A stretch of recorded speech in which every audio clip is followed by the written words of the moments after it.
Another wave of COVID-19 is coming. आप देख रहे होंगे कि दुनिया की सूरत हाल क्या से क्या बदतर से बदतर होती चली जा रही है। एक लिहाज से नहीं, हर लिहाज से। यूरोप के हालात देखिए, अमेरिका के हालात देखिए, ऑस्ट्रेलिया के हालात देखिए, अफ्रीका के हालात देखिए, एशियन कंट्रीज के हालात देखिए, मिडिल ईस्ट के हालात देखिए कि दुनिया कहां से कहां जा रही है। और अब जो इत्तलात हैं कि नई वेव आ रही है कोविड-19 की, दैट इज मोर कुछ और तकलीफ देह होगी और पेनफुल होगी, मजीद नुकसानात हो सकते हैं। तो उसके लिए क्या करना है? उसके लिए दो बातों का ख्याल रखना है। अपनी जिंदगी का, आप अपनी जिंदगी कैसे बचा सकते हैं? अभी तक इसके लिए कोई दवा इजाद नहीं हुई है, कोई इसकी मेडिसिन नहीं है, कोई इसका इलाज नहीं है जो दरियाफ्त हुआ हो। वाहिद एक इलाज है, मास्क इस्तेमाल करें, हाथ धोते रहें, जब आप बाहर निकलें तो हाथ धो के निकलें, जब आप वापस आएं तो हाथ धो के निकलें। और दूसरा तरीका यह है कि नाक को साफ करते रहें, कुल्ली करते रहें, गरारा करते रहें, गार्गल करते रहें। और इसमें दूसरी चीज ये है कि आप अपने आप को बचा पाएंगे तो फिर आप दूसरों की जिंदगियां भी बचा पाएंगे। बच्चों का सबसे ज्यादा ख्याल रखें और 50 साल से ज्यादा उम्र के लोगों का उससे ज्यादा ख्याल रखना है। जो इम्यून सिस्टम है अगर वो खराब है तो फिर उसके लिए बड़ी मुश्किलात हैं। मैं डॉक्टर नहीं हूं कि मैं आपको मेडिसिन तजवीज कर सकूं कि क्या मेडिसिन है। एक मेडिसिन मुझे पता है और वो है एहतियात।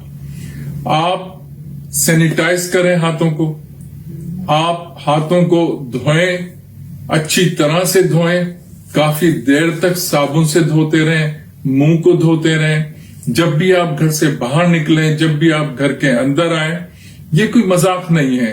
कुछ लोगों ने इसको मजाक बनाया, कुछ लोगों ने इसको मजाक समझा और कुछ लोगों ने इसकी तज़ीक नुमा अंदाज में तशहीर करने की कोशिश की।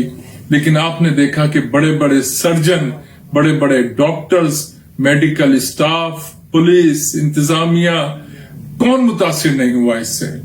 ये मैं इसको अमूमन कहता हूं कि ये कुदरती आफत है जिससे अल्लाह तबारक व तआला हमारे लोगों को, हमारे मुल्क को और दुनिया को बचा ले। जब इंसानियत की बात होती है तो फिर दुनिया की बात होती है और इस वक्त पूरी दुनिया मुतासिर है। फिर आपने देखा कितने लाख लोग और दुनिया को मिलाएं तो आप सोचिए कि कितनी बड़ी तादाद हो जाएगी जो इस वक्त बेरोजगार हो गए। हम मस्जिद, मंदिर, गिरजा, कलीसा हम जाते हैं रब को ढूंढने के लिए। अब रब को ढूंढना इंसानों के अंदर है, इंसानों में तलाश करना है। जो रब को चाहेगा वो उसके बंदों को भी चाहेगा, बिला तफरीक, रंग व नस्ल, मजहब के। और उसका तरीका क्या है कि जब आप कहते हैं अस्सलाम वालेकुम व रहमतुल्लाह और अस्सलाम वालेकुम व रहमतुल्लाह, तो दाएं और बाएं गौर करें कि आपके दाएं और बाएं जो शख्स बैठा हुआ है या जो खवातीन बैठी हुई हैं या जो अशखास बैठे हुए हैं, कहीं वो मुतासिर तो नहीं है, कहीं ऐसा तो नहीं वो भूखे हैं, कहीं ऐसा तो नहीं कि उनके घर में कोई और हालात खराब हैं, कहीं ऐसा तो नहीं कि वो बेरोजगार हैं और उनके मुख्तलिफ मसाइल हैं। तो इस पे गौर करने की जरूरत है, आगे बढ़ने की जरूरत है। मेरे पास एक रोटी है तो आधी आधी कर लेते हैं, दो रोटी है तो एक मैं खा लेता हूं, एक किसी मुस्तहिक को दे देता हूं। या मुझसे अगर पूछें तो दो रोटियों में आधी रोटी मैं खा लूं और 1.5 रोटी किसी को दे दूं, तो ये मैं अल्लाह तबारक व तआला के हवाले कर रहा हूं कि जिसका सिला वो देने वाला है। और जिसका सिला वो देने वाला है वो बड़ा गफूरुर रहीम रब्बे जुल जलाले वल इकराम है। वो जब अता करता है तो खूब अता करता है। तो मेरे आज इस मैसेज का मकसद सिर्फ दो है कि ये जो सेकंड लहर आ रही है, ये जो एक खौफ इस वक्त है, इसको इबादत तो अपनी जगह जो जिस मजहब से ताल्लुक रखता है वो अपने हिसाब से इसकी इबादत करे और ऊपर वाले से दुआ करे, अल्लाह तबारक व तआला से, खुदा से, गॉड से, भगवान से, ईश्वर से, जिसको भी वो मानता है उससे वो दुआ करे और अपने आप को सबसे पहले महफूज करे। और महफूज करने का तरीका चूंकि कोई मेडिसिन नहीं है इसकी, तो यही है कि एहतियात। जब एहतियात की जाएगी تو اپنے آپ کو صاف ستھرا رکھنا ہے. اور اسلام میں بلکہ ہر مذہب میں سب سے بڑی جو آپ کو جو سمجھایا جاتا ہے وہ صفائی ہے. ہمارے یہاں تو مسلمانوں میں تو 5 وقت آپ کو وضو کرنا ہے، اور اس میں وضو ہی سب سے اہم ہے. ہاتھ بھی صاف ہو رہے ہیں، پاؤں بھی صاف ہو رہے ہیں، ناک بھی صاف ہو رہی ہے، منہ بھی صاف ہو رہا ہے، اور مسا بھی کیا جا رہا ہے، گردن کو بھی صاف کیا جا رہا ہے. تو یہ تو ایک بہترین ہے. آپ کسی بھی مذہب سے تعلق رکھتے ہو، لیکن اگر آپ وضو کرتے ہیں تو وضو کا مطلب یہ نہیں کہ آپ نے اسلام میں ہی داخل ہو گئے. آپ وضو کریں تو زیادہ بہتر طریقہ ہے. گلے کو خراش محسوس ہو تو فوری ٹیک کیئر کریں، کیونکہ یہ بڑھے گی تو یہ کووڈ کا مسئلہ بن سکتی ہے. اپنے لیے امیون سسٹم ٹھیک رکھیں، کیونکہ پھیپھڑے اور 50 سال سے زائد عمر کے لوگ سب سے زیادہ متاثر ہو سکتے ہیں. تو میرا آج آنے کا مقصد آپ کے سامنے یہ ہے، 2 باتیں. ٹیک کیئر، اپنا بہت خیال رکھیں. سکون کی نیند سوئیں، کیونکہ اس میں نیند بہت ضروری ہے آپ کے امیون سسٹم کو ٹھیک رکھنے کے لیے. وٹامن سی لیتے رہیں، جو ڈاکٹرز کا کہنا ہے. آپ ملٹی وٹامن لیتے رہیے، اور کوشش کیجئے کہ جہاں پہ احتیاط کی اشد ضرورت ہے وہاں احتیاط بھی کی جائے. بلا وجہ گھر سے باہر نکلنے کی ضرورت نہیں ہے، رش میں جانے کی ضرورت نہیں ہے. آپ کو ماسک لازم ہے. سب سے بڑی دوا جو ہے اس وقت وہ ماسک ہے، کہ آپ ماسک کو یوز کریں اور سینیٹائز کرتے رہیں ہاتھوں کو. سینیٹائزر یوز کرتے رہیں ہاتھوں پہ.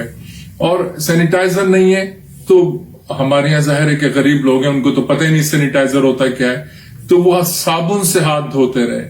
اگر صابن سے بھی ہاتھ نہیں دھوتے تو میں یہ بھی سنتا رہا ہوں کہ ایک زمانے میں چکنی مٹی سے آپ ہاتھوں کو دھویا کرتے تھے. ہاتھوں کو صاف کرنا ہے، انگلیوں میں انگلیاں ڈال کے اس کو اس طرح سے رگڑنا ہے کہ اگر کوئی جراثیم ہے تو وہ ختم ہو جائے. اور اس کے بعد آپ کھانا کھائیں، فیملی سے ملیں. اور ذرا سا بھی گلا خراب ہو تو 50 سال سے اوپر کے لوگوں کو آپ محفوظ بنانے کے لیے ان سے دور ہو جائیں، تھوڑا سا فاصلہ کر لیں.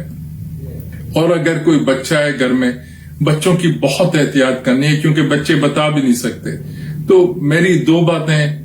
ایک تو اپنے آپ کو محفوظ کرنا، دوسروں کی زندگیوں کو بچانا. اپنے آپ کو محفوظ نہیں کرو گے، احتیاط نہیں کرو گے تو خودکشی جو حرام ہے.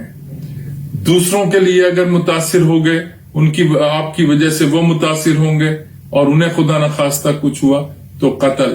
آپ نے خودکشی سے بھی بچنا ہے، آپ نے قتل سے بھی بچنا ہے. دوسرا، اگر نماز پڑھتے ہیں، نہیں بھی پڑھتے تو یہ آپ کا اور اللہ کا معاملہ ہے، لیکن سیدھے ہاتھ کی طرف بھی دیکھو، الٹے ہاتھ کی طرف بھی دیکھو، پڑوس کی طرف بھی دیکھو، محلے کی طرف بھی دیکھو، شہر کی طرف بھی دیکھو، ملک کی طرف بھی دیکھو، اور دنیا کی طرف بھی دیکھو. آئے ہم سب مل کے اس جنگ میں انسانیت کا ساتھ دیں، اور انسانیت کو بچانے کے لیے جس حد تک ہم آگے جا سکتے ہیں اس میں ہم پوری کوشش کریں. اور یہی میری آج کی درخواست ہے کہ آئے ہم سب مل کے کھانا کھائیں تو اکٹھے کھائیں. اکٹھے کھانے کا مقصد یہ ہے کہ ایک روٹی ہے تو آدھی ایک بھوکے کو، آدھی میری. 1.5 روٹی ہے، 2 روٹی ہیں، تو کوشش یہ کی جائے کہ میں یہ سب کچھ اللہ کے سپرد کر رہا ہوں، اللہ کے حوالے کر رہا ہوں، اور اللہ اس کا مجھے اجر دے رہا ہے. اگر آج میں صحت مند ہوں تو اللہ کا اجر ہے کہ اللہ نے مجھے اس بیماری سے بچایا ہوا ہے. اس سے پہلے کہ یہ بیماری آپ کے قریب آئے، آپ اس سے دوری کے لیے مل بانٹ کے کھانا شروع کریں.